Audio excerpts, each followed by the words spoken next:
Break के बाद एक बार फिर से आपको खुशामदीद कहते हैं। नाज़रीन, हम ईद से पहले बात कर रहे थे कि मुसलसल महंगाई है और महंगाई की वजह से कुर्बानी का जानवर ख़रीदना भी शहरियों के लिए एक बहुत बड़ा चैलेंज बन चुका है। अब इसी सूरत हाल में अगर ईद के बाद का इफ़ेक्ट की बात करें तो लेदर इंडस्ट्री एक ऐसी इंडस्ट्री है जिसका ज़्यादातर जो दारोमदार है वो बड़ी ईद पे होता है, वो शदीद मुतासिर होने का ख़दशा है। $900 मिलियन मालियत की ये लेदर एक्सपोर्ट इंडस्ट्री है जिसको ख़ाम माल की शदीद किल्लत का सामना हो सकता है, क्योंकि ये बताया जा रहा है कि गुज़िश्ता सालों की निस्बत इस साल जो है वो लोगों ने इनफरादी तौर पर कुर्बानी की बजाय इज्तमाही तौर पर कुर्बानी को ज़्यादा प्रेफर किया है, क्योंकि उनकी जेब इजाज़त नहीं दे रही कि वो अपना अलग से जानवर ख़रीदे और उसके बाद उसको कुर्बान करे। इसलिए इज्तमाही कुर्बानी का रुझान बहुत ज़्यादा देखा गया है। इसी पे बात करेंगे। हमारे साथ जावेद इकबाल साहब मौजूद हैं, सीनियर जर्नलिस्ट हैं। सर, आपको खुश आमदीद कहते हैं। जावेद साहब, सबसे पहले तो हमें ये बताइए कि लेदर इंडस्ट्री जो ख़ाम माल है वो तकरीबन, अगर मैं गलत नहीं हूँ तो 40 से 60% जो है वो बड़ी ईद पर कलेक्शन होती है उसकी, लेकिन इस बार खदशा है कि कम होगी। शुक्रिया मैडम, बड़ा अच्छा टॉपिक है जिस पे आज आपने बात किया, लेकिन आपने बेस बनाया एक टर्नर्स एसोसिएशन के प्रेसिडेंट की खबर को। उसमें बहुत सारी गलतियां हैं, बहुत सारी मिस इन्फॉर्मेशन है। वो कहते हैं कि पिछले साल तकरीबन को 43 से 48 हज़ार जानवर जो था वो कुर्बान हुआ पाकिस्तान में, लेकिन वो 74,000 जानवर था जिसमें 35,000 जो हैं ये छोटा जानवर था, 33,000 बड़ा, 2 लाख ऊँट और कोई 1 लाख के करीब भैंसे। अब आते हैं कि ये लेदर इंडस्ट्री इस साल वो उसने बेस ये बनाया अपनी खबर को कि इस साल चूँकि महंगाई बहुत ज़्यादा है और बेयकीनी बहुत ज़्यादा है और मंडियां जो हैं वो हाथ नहीं लगाने दे रही, लोगों के पास जो है क़ुव्वत ख़रीद ख़त्म हो गई है और लोग वो कहते हैं, उनका दावा है कि लोग सुन्नते इब्राहिमी की अदायगी के लिए बड़े जानवर की तरफ देख रहे हैं। यहाँ तक ये तो हकीकत है ना, वाकई ही ऐसा हुआ है कि जी बिल्कुल ये हकीकत है कि लोगों के पास जो क़ुव्वत ख़रीद है वो तकरीबन ख़त्म हो गई है। ठीक है। और लोग हिस्से की तरफ जा रहे हैं और हिस्सा भी उनकी पहुंच से दूर हो गया। 45,000 का एक हिस्सा है, यानी कि 7 बड़े जानवर में 7 लोग हिस्सादार हो सकते हैं, शराकतदार। तो वो जो ये इस वक्त जो हालात है महंगाई के, और मैं समझता हूँ कि सिर्फ़ और सिर्फ महंगाई का सामना सिर्फ पाकिस्तान में नहीं है, ये जो मिडल ईस्ट जंग है, अमेरिका ईरान जंग, इसने जो है ना वो पासा पलट दिया है महंगाई का दुनिया को। दुनिया भर में जो महंगाई का सामना है, और देखें ऑयल्स की कीमतें कहाँ से कहाँ पहुँच गई हैं। अरब कंट्रीज़ वो थे जहाँ पे पाकिस्तान के मुकाबले में 50% ऑयल्स की कीमतें कम होती थी, अब वहाँ पर भी पाकिस्तान के बराबर हैं ऑयल्स की कीमतें और इंटरनेशनल मार्केट के बराबर। पाकिस्तान में अभी भी सबसे ज़्यादा जी, पाकिस्तान में थोड़ी बहुत ज़्यादा है, लेकिन UAE भी इसके बराबर आ गया है, सऊदी अरब भी इसके बराबर आ गया है। महंगाई का इस जंग ने बेड़ा गर्क करके रख दिया। अब आते हैं पाकिस्तान की तरफ। पाकिस्तान में हालात बहुत ख़राब हैं। आम आदमी के पास 2 वक्त की रोटी नहीं है, खाने के लिए चूल्हा जलाने के लिए पैसे नहीं हैं, कुर्बानी कहाँ से देगा। हर आदमी चाहता है कि वो सुन्नते इब्राहिमी अदा करे, और लेकिन चूँकि उसकी जेब इजाज़त नहीं दे रही, मुआशी हालात उसके तबाह हो गए हैं, तनख्वाहें सरकारी मुलाजमीन की बड़ी नहीं है, टैक्स पे टैक्स हुकूमत लगा रही है, वो फेडरल हो, पंजाब हो, सफाई टैक्स भी एक नया आ गया। तो सर मुझे ये बताइए कि लेदर इंडस्ट्री मुतासिर होगी या नहीं होगी? आपने कहा कि वो एक खबर पे जो है वो बिल्कुल मैं अर्ज करता हूँ। देखिए, ये मफरूज़े के तौर पर है कि होगा, होगी। सर आपने खुद ही तो जावेद साहब अभी आपने कहा कि वाकई ही कैपेसिटी नहीं है। जी बिल्कुल, वाकई ही इज्तिमाई कुर्बानी की तरफ जा रहे हैं। तो सर यही वो चीजें हैं जो कि आने वाले वक्त की पेशगोई कर रही होती। देखिए, मैं आपको सही बता रहा हूँ, ये बात सच है कि महंगाई ने मुतासर किया आम आदमी को, और कुर्बानी लेना मुश्किल हो गया, बहुत मुश्किल हो गया। इज्तिमाई कुर्बानी की तरफ रुझान बढ़ गया, ये भी हकीकत। तो सर यही सारी बातें वो बता रहे हैं। अब वो कहते हैं कि खदशा है। देखिए, जो लेदर इंडस्ट्री है पाकिस्तान की, उसकी एक तो वजह यह है कि कुर्बानी के मौका पर बहुत सारे, जैसे 74,000 पिछले साल जानवर ज़िबा हुए थे, जिनमें 35,000।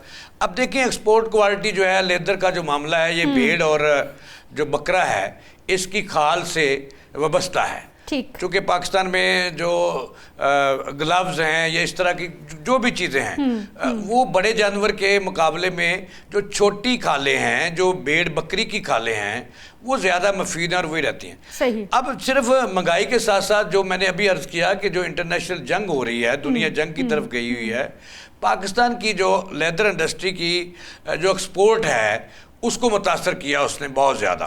वो तकरीबन वो कहते हैं 4.5, मैं कहता हूँ कि ये कोई 10 से 12% मुतासर हुई है। और वो कहते हैं कि चूँकि इस मरतबा ईद पर पाकिस्तान के लोगों के पास क़ुव्वत ख़रीद नहीं रही और वो इज्तिमाई कुर्बानी की तरफ जा रहे हैं, लिहाजा ये मज़ीद 4 से 5% वो कहते हैं कि ये मुतासर होगी।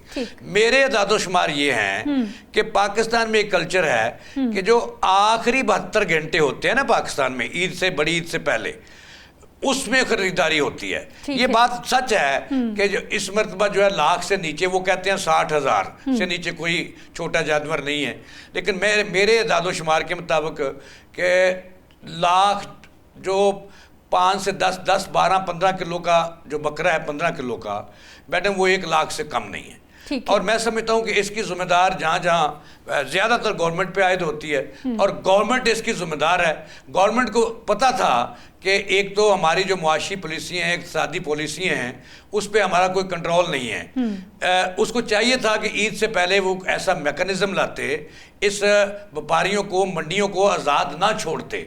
अच्छा। और इसमें कोई ऐसा फार्मूला पहली दफ़ा लाते कि हमारी लेदर इंडस्ट्री में मुतासर ना होती और गरीब बंदा जो है वो अपनी ज़रूरत के मुताबिक कुर्बानी कर सकता। हुकूमत ने ऐसे कोई इक़दाम नहीं किए। चाहिए ये था कि वो किलो के हिसाब से या इस तरह से कि इतने किलो का जानवर जो है उसकी ये कीमत होगी, इतने किलो का जो जानवर है, इतने वेट का जो जानवर है उसकी ये कीमत होगी, इतने मन का जो बछड़ा है उसकी ये कीमत होगी, इस साइज का जो ऊंट है उसकी ये कीमत होगी। लेकिन हुकूमत के गवर्नमेंट के पास इतना टाइम है कि वो इतनी प्लानिंग में पड़ जाए। देखिए मेरी बात सही है आपकी कि गवर्नमेंट के पास अपने लिए टाइम है, सैर सपट्टों के लिए टाइम है। खुदा का नाम ले, ऐसा ना हो आने वाली ईद पे हम एक और अथॉरिटी देखें। देखिए ना, कुर्बानी के जानवरों की चेक एंड बैलेंस के लिए आप अथॉरिटी बन गई है। आप देखिए ना, खुल के सामने नहीं आती मैडम। हाँ। आपका दिल जो है वो आवाम के साथ धड़कता है। हाँ। गरीब आदमी के साथ धड़कता है। आपका दिल बात तो कर रहे हैं, अब क्या करें, के साथ नहीं धड़कता। हाँ। आप कभी कभी सच बात कह देती के साथ भी मेरा दिल धड़कता है। जब वो अच्छा काम करते हैं मेरा दिल उनके लिए धड़कता है, और जहां पर खराबी होती है फिर मैं आवाम की तरफ हो जाती हूं। जर्नलिस्ट तो यही है ना, मैंने जरूर पार्टी बनानी है कि आप मुझे ये बताएं कि आप सिर्फ लेदर इंडस्ट्री को रो रही हैं और उसको लेके आप सामने बैठ गई हैं। सही। मुझे ये बताएं कि 1000 अरब रुपए पाकिस्तान की मेडिसिन की एक्सपोर्ट थी। अच्छा मेरी बात सुनिए, वो कहाँ रह गई? जावेद साहब, वो इस वक्त 200 अरब पे आ गई है। 1 मिनट, आप कब से हमारे शो में आ रहे हैं? हम हेल्थ पे बात कर रहे हैं, हम एजुकेशन पे बात कर रहे हैं, हमने पीरा पे बात की, हमने सिटी ट्रैफिक पुलिस पे बात की, एजुकेशन पे बात की, हर एक चीज पे बात की ना। तो भाई लेदर वालों से आपको कोई दुश्मनी है कि इनके लिए बात नहीं की जा सकती? मेरे रब्बा, आप कह रहे हैं यही तो मैं कहता हूं हमारी कोशिश है कि हर चीज पे बात हो। मैं यही तो कहता हूं कि सिद्रा मुनीर का जो दिल है ये मरियम नवाज के साथ धड़कता है। हाँ। और मरियम औरंगजेब के साथ धड़कता है, आप उस्मा बुखारी के साथ धड़कता है। शुक्र है कि शहबाज शरीफ के साथ नहीं धड़कता। जावेद साहब, मेरी बात हो ना हो, अब सुने, आप रो रही है लेदर को। गरीब के पास रोटी, 2 वक्त की रोटी चलाने के लिए पैसे नहीं है। ठीक। और सर अथॉरिटी पे अथॉरिटी बना रहे हैं, गरीब तक आना है, टैक्स पे टैक्स लगा रहे हैं। गरीब जी। लेदर इंडस्ट्री खाले नहीं आएंगी, खाम माल नहीं बनेगा, मजदूर को मजदूरी नहीं मिलेगी, जूते नहीं बनेंगे, पर्स नहीं बनेगी, चीजें नहीं बनेगी सर। एंड पे मजदूर ने रुल जाना है जी। देखिए सेठ को कुछ नहीं होना सर, ये आज भी मजदूर की बात हो रही है जी। बिल्कुल आप मजदूर की बात करती हैं, क्योंकि आप साफी मजदूर हैं तो मजदूर की बात करता है। हालांकि आप एंकर हैं और एंकर जो होता है वो तकरीबन एक्टर और एंकर बराबर होते हैं। अब चलते हैं आगे की तरफ है। मसला ये है कि आप रो रहे हैं आज यहाँ पे मैडम, आप हम रोना रो रहे हैं लेदर का, बड़ी अच्छी बात है। ठीक है, ये भी पाकिस्तान की बड़ी इंडस्ट्री है, लाखों की तादाद में इसके साथ लोग वाबस्ता हैं। इससे भी बड़ी जो इंडस्ट्री है, मजदूर तबका, खानदान उनके सर काम नहीं मिलेगा, कहाँ जाएंगे? इससे आप सही कह रही हैं। हाँ। इससे भी जो बड़ी इंडस्ट्री है ना, पाकिस्तान आज से 3 साल कबल 800 अरब से लेकर 1000 अरब तक जो मेडिसिन लोकल है ये एक्सपोर्ट कर रहा था दुनिया को। और पाकिस्तान की मेडिसिन जो थी ये मान्यता नहीं थी, फार्मास्यूटिकल। वो पता कहाँ आ गई एक्सपोर्ट उसकी? वो वहाँ मजदूर काम नहीं करते, 200 अरब रुपए पे आ गई, 150 और 200 अरब पे। वजह क्या है? हुकूमत की लल्ली तल्ली पॉलिसियां, और अथॉरिटी पे अथॉरिटी, टैक्स पे टैक्स, और जहाज पे जहाज। इस तरफ कोई तवज्जो नहीं है उसकी कि हमने अपनी एक्सपोर्ट बढ़ानी है। सही। और हमने जो ब्रूने सर एक्सपोर्ट बढ़े ना बढ़े, इंपोर्ट बढ़ती जा रही है। जी मैं बहस कर रहा हूँ। हाँ, कि हम ये लेदर वाले भी यही रो रहे हैं कि इंपोर्ट करनी पड़ जानी है, कर जानी है ना। हाँ। तो इससे नुकसान किसका होगा? गंदम वाले भी रो रहे हैं कि इंपोर्ट करनी पड़ जानी है इस साल। देखिए ना आप, इंडिया को हर जगह आपने फार्मास्यूटिकल इंडस्ट्री में खला छोड़ा तो वो फिल किया किसने? इंडिया ने किया। अच्छा, अब आप लेदर में जा रहे हैं, वो भी इंडिया फिल करेगा। तो मसला ये है कि गवर्नमेंट के पास आवाम और इंडस्ट्री को चलाने के लिए वक्त ही नहीं है।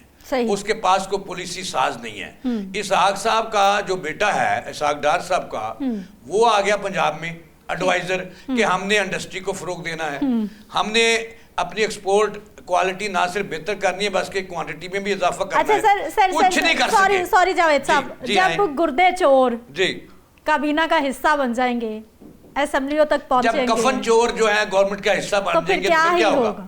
यही होगा जो आज हो रहा है। आपने गुर्दा चोर जिसको कहा, बड़ी अच्छी बात कही। आप तय तक पहुंचे ना, खुद ही कह रहे हैं। तो जब देखे आपने गुर्दा चोर कहा, मैं नाम लेता हूं, आप नाम नहीं लेती। साकिब चद्दर को कहा आपने, क्यों नहीं नाम ले रहे? पीएच नोट से। अब देखें, जब टिकटें तकसीम करने की बारी आती है तो जब आप गुर्दे चोरों, कफन चोरों, टैक्स चोरों, बिजली चोरों, इश्तेहारियों, डकैतों को जब आप टिकट देंगे, मुझे और आपको टिकट नहीं मिलेगा। और मेरे हम जैसे, मैंने क्या करना है, मेरे लिए ये प्लेटफॉर्म ही काफी है, मेरी आवाज। फिर आप यहाँ नहीं बैठे हुए होंगे, अच्छा, जेल में होंगे। जब शरीफ आदमी को और बड़े ईमानदार को और महबे वतन को टिकट नहीं देंगी ये सियासी जमातें, तो फिर गुर्दा चोर, टैक्स चोर, और फिर लेदर इंडस्ट्री का बेड़ा गर्क होगा।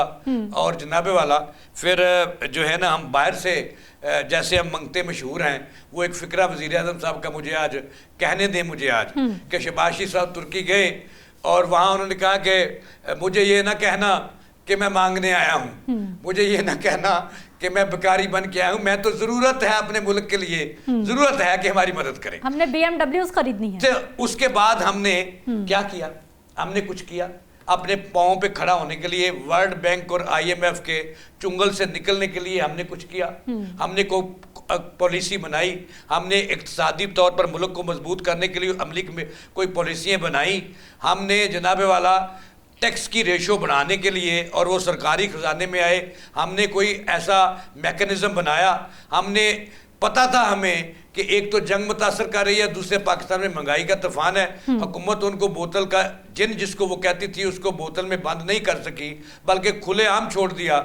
हमने ईद के मौका पर के हमारी एक्सपोर्ट, जो हमारी खालें एक्सपोर्ट होती हैं, जो हमारी लेदर इंडस्ट्री, हमने उसको कुछ किया, कुछ रह ना जाए, हमने जहाज खरीद लिए, हमने जनाब प्रोडोज खरीद ली, अभी हेलीकॉप्टर खरीद रहे हैं। हेलीकॉप्टर हम एक, हाय अल्लाह, देखिए हेलीकॉप्टर जो है, अभी बादशाह डैम बना नहीं, अभी दिया मिर्जा बना नहीं, उसके लिए हम 4 अरब 37 करोड़ के इश्तेहार की फेडरल हुकूमत ने मंजूरी दे दिया कि हम वहां पे हेलीकॉप्टर में जाएंगे और आएंगे।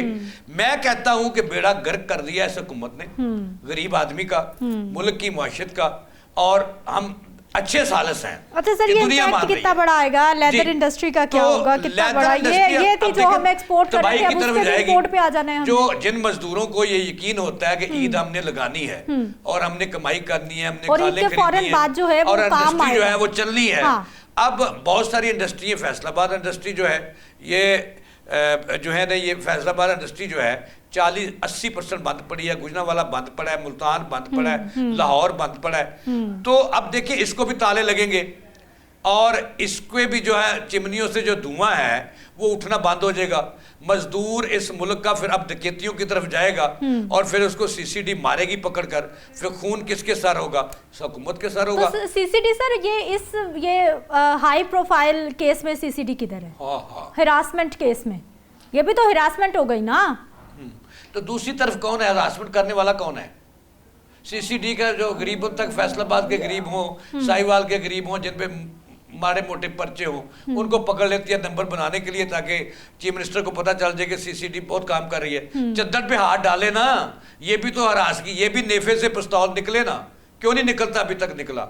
वजह ये है कि पाकिस्तान में कल भी एक कानून था, वो इमरान खान की हुकूमत हो, वो जरदारी की हो, वो नून लीग की हो, कि माइट इज राइट का कानून है। ठीक है, जिसने इस मुल्क को जावेद साहब इजाजत लेनी है प्रोग्राम से, अगले किसी सेशन में इस पे डिटेल डिस्कशन रखते हैं कि पाकिस्तान एक है लेकिन यहाँ पर कानून दो चलते हैं। बहुत शुक्रिया सर, आप हमारे साथ मौजूद रहे हैं। और लेदर इंडस्ट्री भी आने वाले दिनों में ये बताया जा रहा है, लेदर इंडस्ट्री से मुंसलिक लोग ही ये बता रहे हैं कि ये भी तबाही के दहाने पर पहुंचने वाली है और ये भी एक्सपोर्ट की बजाय अब इंपोर्ट करेगी आने वाले वक्त में। इजाज़त दीजिए, अगले प्रोग्राम में मुलाकात होगी। कल ईद अच्छे से मनाइए, हमें अपनी दुआओं में याद रखिए। अल्लाह निगहबान।